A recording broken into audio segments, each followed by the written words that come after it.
Well, good evening, everybody.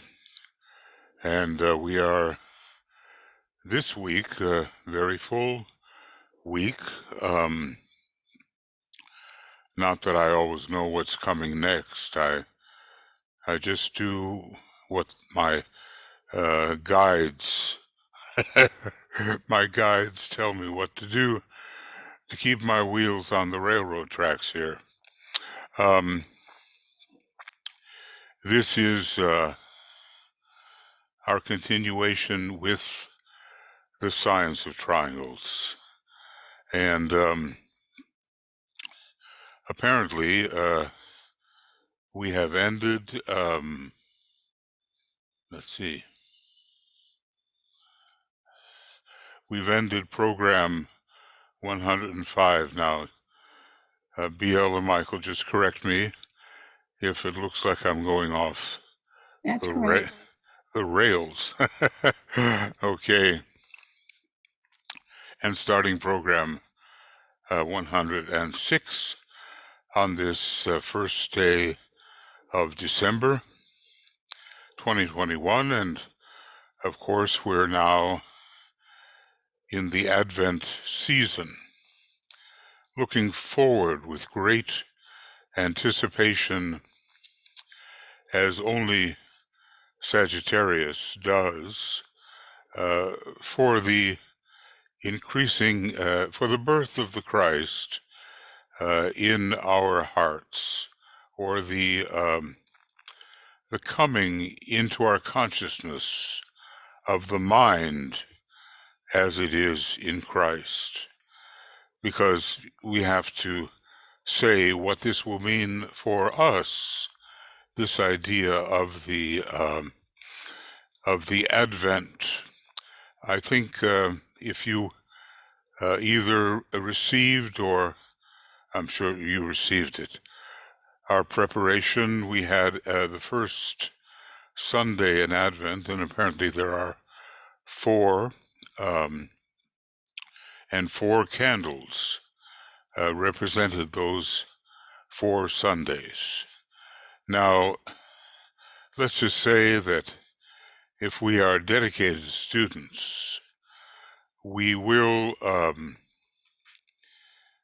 be working persistently to bring our consciousness into that Christ-like condition.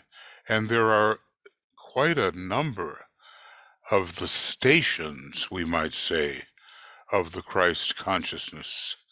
Now, around the first initiation is where I figure we have to be, at least, and maybe quite probably, if we're really sincere and continuous, we may have taken that first initiation, which is no small matter.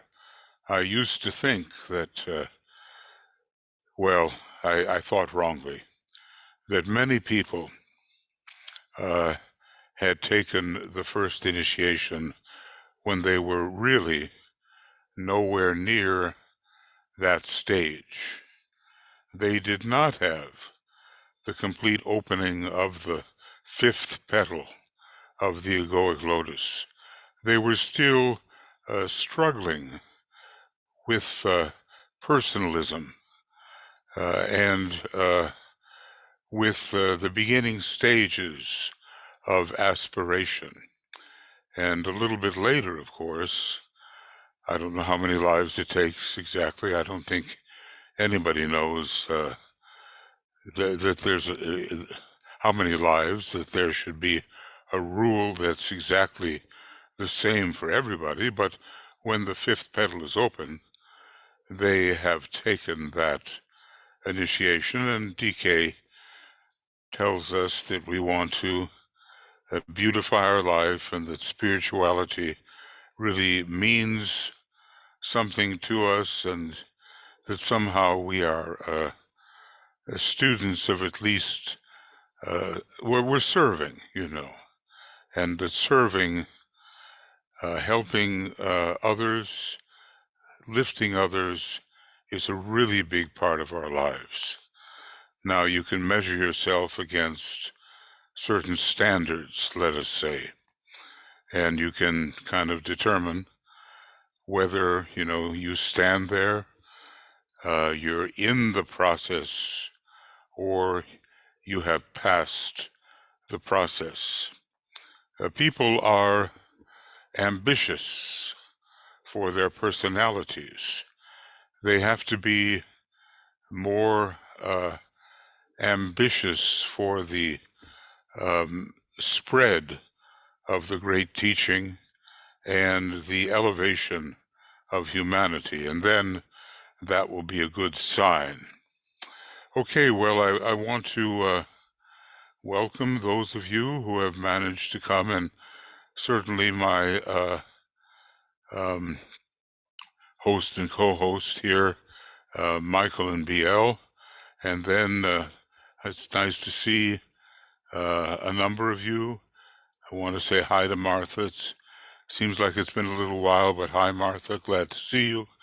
And Anne and Annette and Francois and Georgina, welcome. And Joan Schofield, welcome to you. I'm just kind of going through the list here. Mariana from Sweden, welcome. And Mayra Santos, welcome to you, Mayra. And Nesa, hi, welcome to you. And Nyanka, also welcome. And Odile Goyer, welcome, Odile. And Tia, hi. And Yvonne Weniger and Winnie, yeah. Good to see you all. Some of you I see quite frequently on different programs, and others, you show up, I'm sure, when you can. Okay. Now,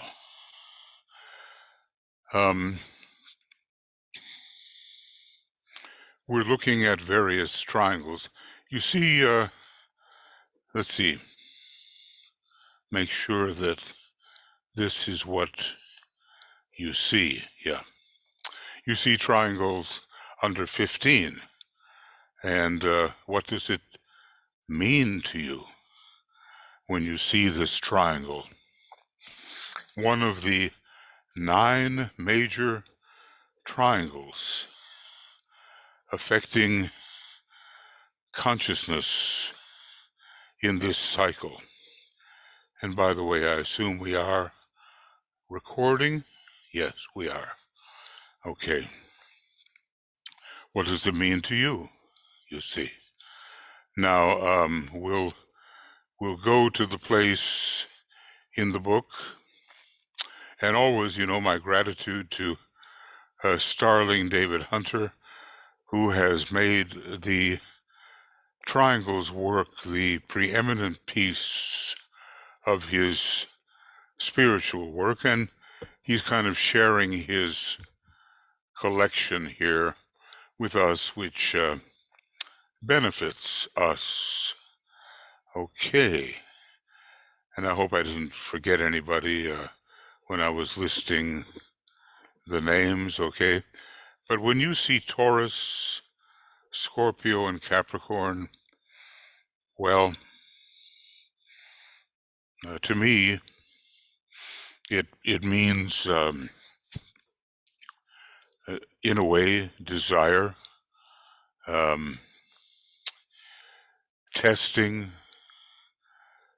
through the processes of learning to be humble, and also it indicates, believe it or not, illumination.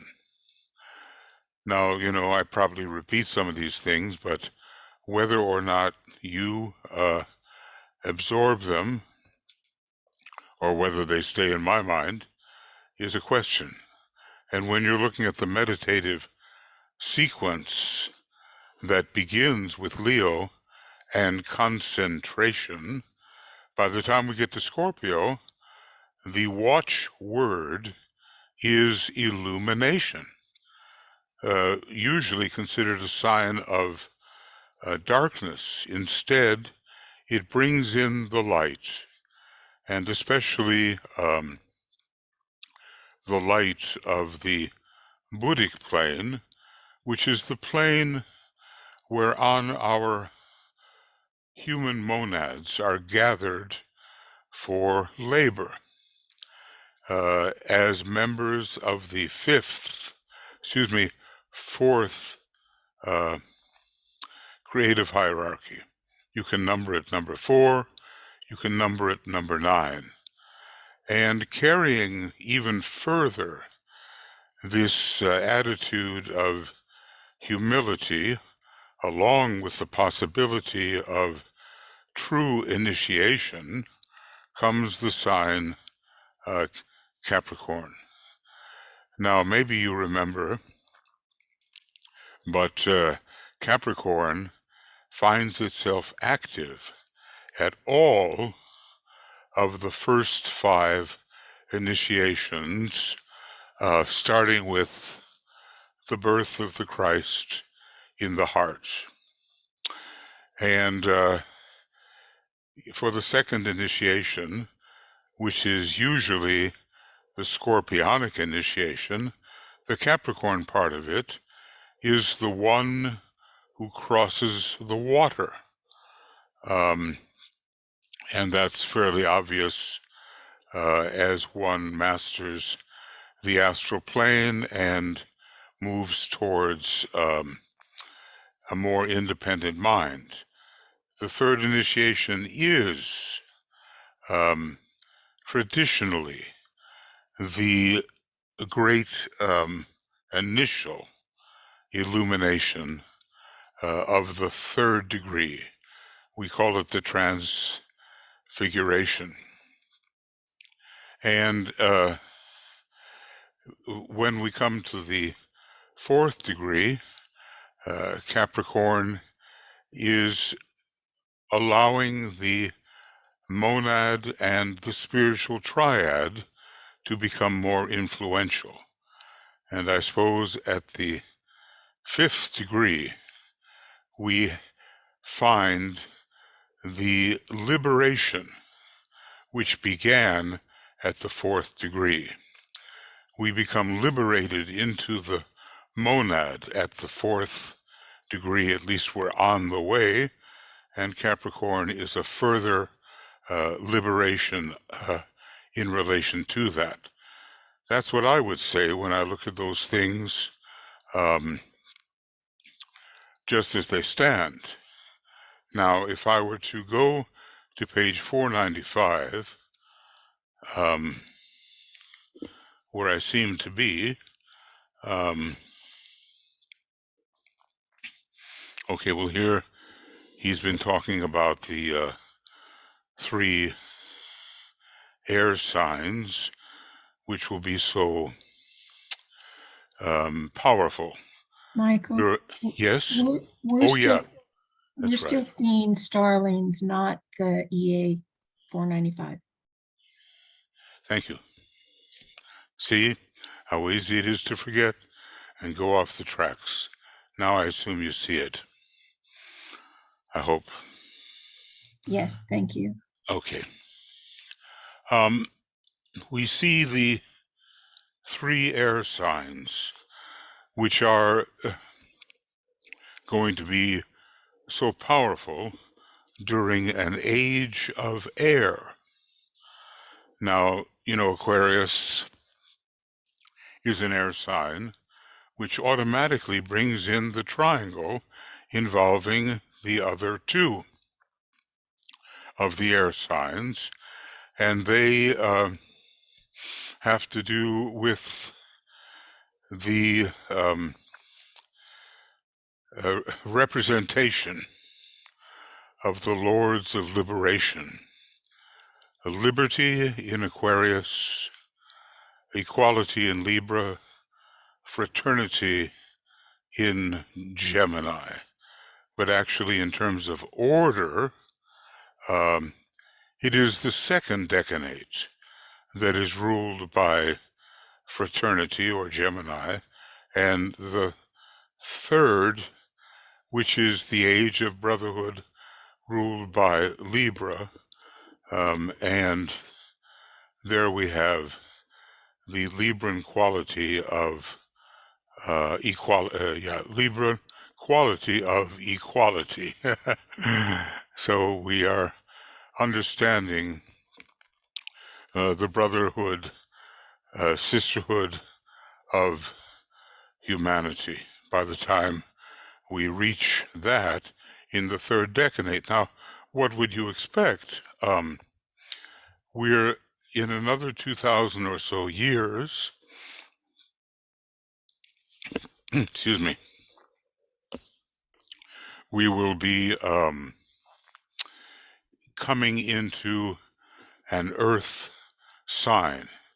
It will still be under a 25,000, almost 26,000 great Platonic year under air, because that's how long the next great Platonic year will last, and it will be under the representation of Aquarius. But then in the middle of all that comes the age of Capricorn, which is just a normal equinoctial age of approximately, I mean, we don't have the real figures, but approximately 2,160 years. What would you expect would happen? Using this particular method of analysis, well, it will be the age of Capricorn. The Christ and the Buddha will have moved on, having taken the seventh initiation, and they will be trained in some place for their stellar destination. But naturally enough, the other two Earth signs will be pulled into the mix. And along then with Capricorn,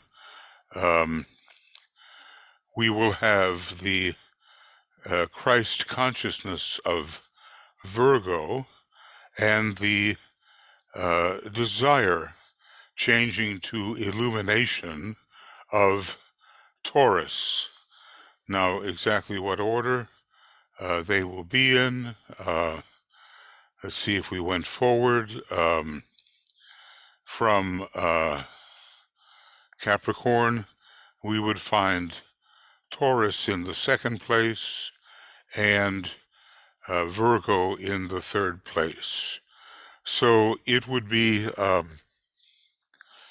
the reorientation of desire and the Christ-like life would finally be produced, all under the guidance of Capricorn, the great sign of initiation. And I would imagine that many initiates of the third degree, even more than you will find in our upcoming Aquarian equinoctial age, will be made in the Capricornian period, some 2,000 plus years ahead. You can see that the hierarchy has long-term plans, and they plan in terms of inevitable cycles about which they know a lot more than we do, because they have what is called, with respect to our Earth at least, they have what is called all knowledge. And that knowledge has to do with the cycles as they affect our particular planet. They don't have yet all knowledge with regard to our solar system, or even with regard to the other planets, and especially the sacred planets, etc. Or they certainly don't have all knowledge with regard to the cosmic logos, in which our solar logos is a great heart center. So we have to relativize or interpret in a relative manner this term, all knowledge. Now, looking at 495 and going back to what is stated earlier, that we should go to this page in order to elaborate on a triangle called Taurus, Scorpio, and Capricorn. A bit more is said here that may help to guide us. And, all I can say is the new way of thinking, and it was new for us, and the way the hierarchy thinks when they look at our etheric body, or maybe they look at the progress of humanity in general, etc., they think in terms of triangles. So, our question is, and it won't take place immediately, can we learn to think in terms of triangles? So I'm just going to shoot over here for myself for a second. And yeah, this is all about Taurus, Scorpio, and Capricorn. Right. I didn't have to show that to you because we saw it just a minute ago. I'm just confirming for myself where we were. Now, so in this triangle, this is the way the Tibetan interprets the triangle. And maybe, put yourself always to the test of a detached and illumined mind which can interpret your situation. First comes Taurus. The Tibetan calls it desire. Now, at first it is desire. Around the time of the Wesak festival, Taurus becomes a tremendous illumination from Shambhala, and has to do with the greatest light. When we use the second ray, word of power, there are 7 words of power, they are found in the Antikaranic section of the rays and the initiations. When you say, I see the greatest light, you're not just talking about the second ray, you're also talking about Taurus. So, the incentive to evolutionary unfoldment in the human kingdom. We, under early Taurus, we desire to rise and to accumulate what can be gathered by us, which will bring us into a more elevated condition. Now, everybody who is subject to desire thinks that if they fulfill that desire, they will be in a higher position.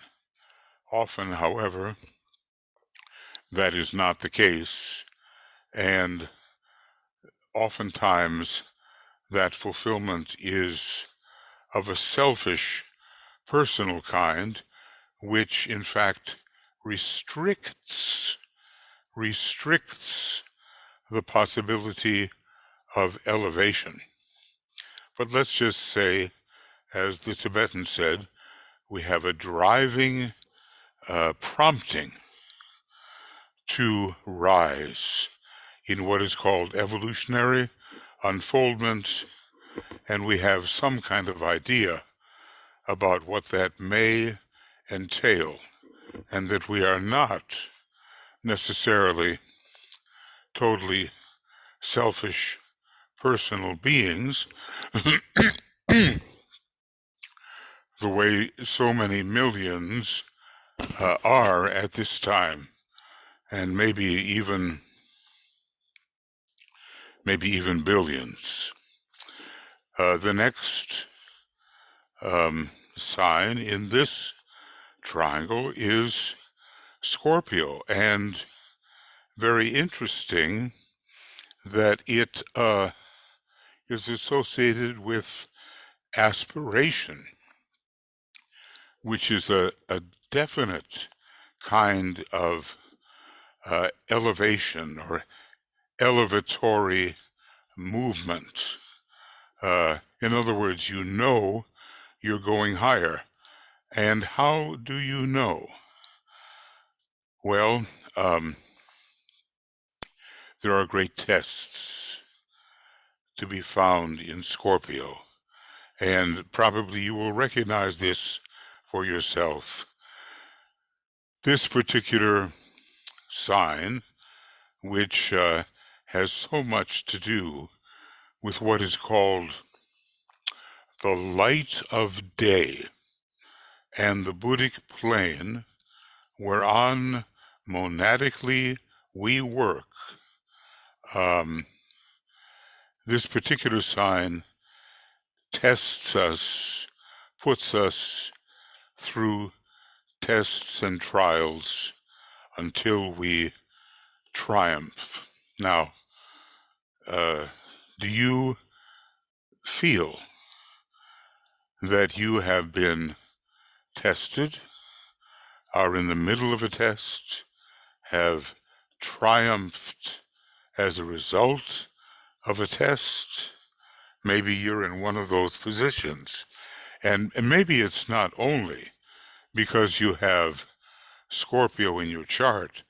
You will always, as certain factors move in the progressing chart, there will come Scorpio periods, provided you live at least to be 27 or 28 years old.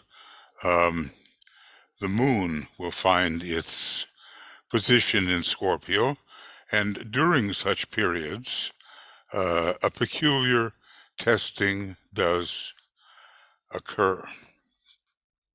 DK sometimes refers to these as the terrific tests of Scorpio. So what is developed there is a struggle, and strength comes as a result of the struggle, and Sagittarian attitudes are developed there as well. So struggle, strength, and Sagittarian attitudes. Test, trial, and triumph. And let's see, what did I just say? Anyway, Sagittarian attitudes do unfold as we go further. And those are definitely inspiring, our aspiration has been met by inspiration. Now, in this triangle, Capricorn comes next.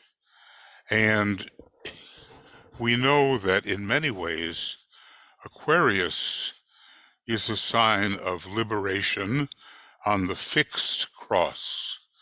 So, think about the fixed cross for just a moment. Now, no way around it, friends.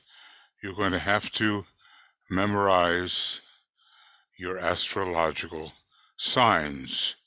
You must memorize them. We have the blinding light of Taurus, the fiery pain of Leo, the bitter woe of Scorpio, and the liberation of Aquarius. So he uses this word liberation in this case to represent Capricorn. Why does he do that?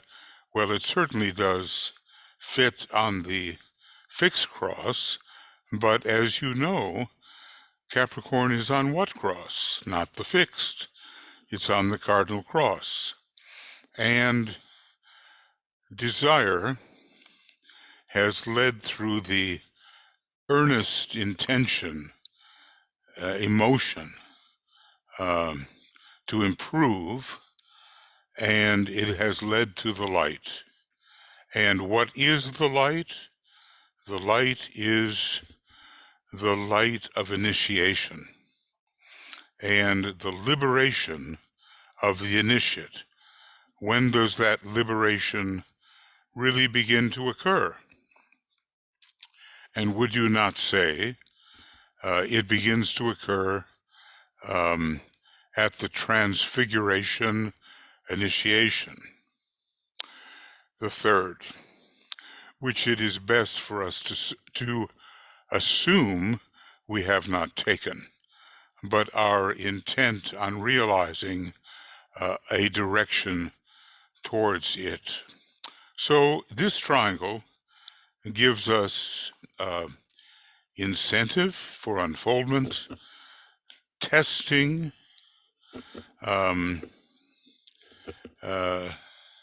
test, trial, triumph, struggle, strength and Sagittarian attitudes, and then finally liberation.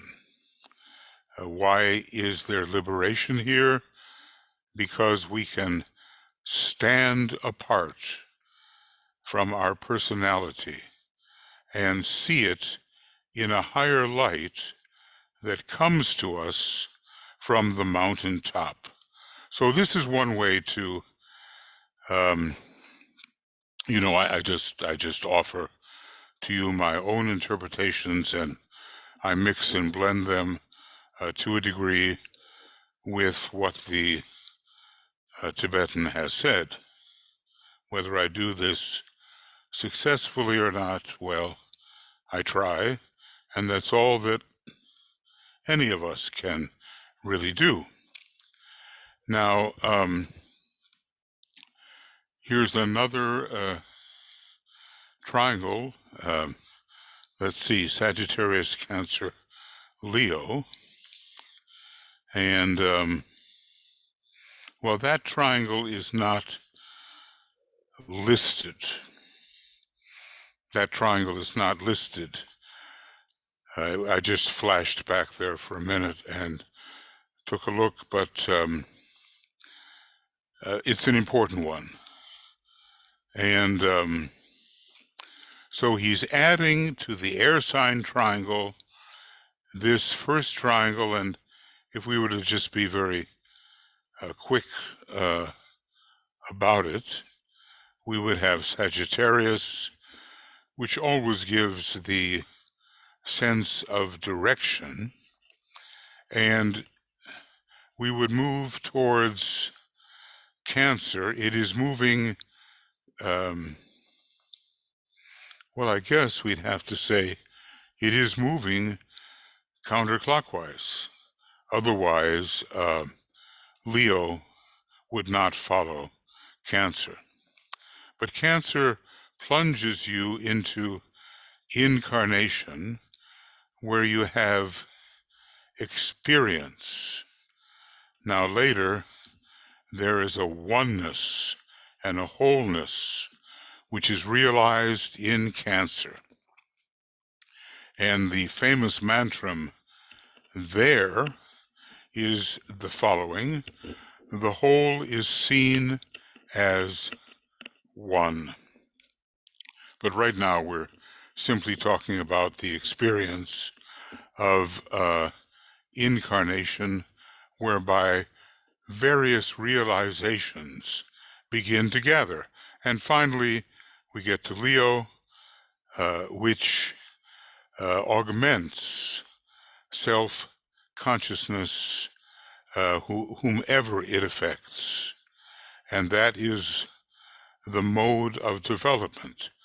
We get to know ourselves better and better. But we'll come to that triangle in time, so I just made short work of it.